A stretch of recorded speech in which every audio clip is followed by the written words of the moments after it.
ఇది నాకు ఎంతో ఇష్టమైన కష్టమైన జర్నీ. ఇది ఇష్టం అంటే ఫస్ట్ నాకు కార్తిక్ అండ్ చందు నాకు ఈ ఐడియా చెప్పినప్పుడు చాలా ఎక్సైట్ అయ్యాను. ఆ తర్వాత మేము శ్రీకాకుళంలో అడుగుపెట్టాము, మత్స్యలేశంకి వెళ్ళాము. అక్కడ నాకు ఇది ఎంత కష్టమైన జర్నీ అవబోతుందని నాకు తెలిసింది. కష్టంతో పాటు ఎంత రెస్పాన్సిబిలిటీ ఉందో నాకు అర్థమైంది. ఎందుకంటే అక్కడ మత్స్యకారులని కలవటం, వాళ్ళ కష్టాలని తెలుసుకోవటం, వాళ్ళ లైఫ్, ఆ తర్వాత శ్రీకాకుళం యాస, మనం ఒక కమ్యూనిటీని రిప్రజెంట్ చేయటం, అదే కాకుండా ఒక అద్భుతమైన లవ్ స్టోరీ రాశాడు చందు.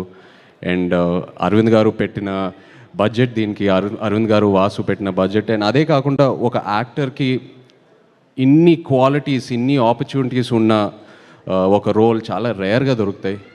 కష్టం అనేది అందరు కష్టపడతారు, బట్ నాకు ఈ కష్టంలో ఎంతో ఒక రెస్పాన్సిబిలిటీ కనిపించింది. సో అది డెఫినెట్గా మనం ఫెయిల్ అవ్వకూడదు, ఎట్టి పరిస్థితుల్లో అది ఒక సక్సెస్ చేయాలనే ప్రయత్నంతో ఈ జర్నీ మొదలుపెట్టాము. అండ్ ఆ జర్నీ నా టీం ఎంతో నన్ను సపోర్ట్ చేశారు. So thank you so much.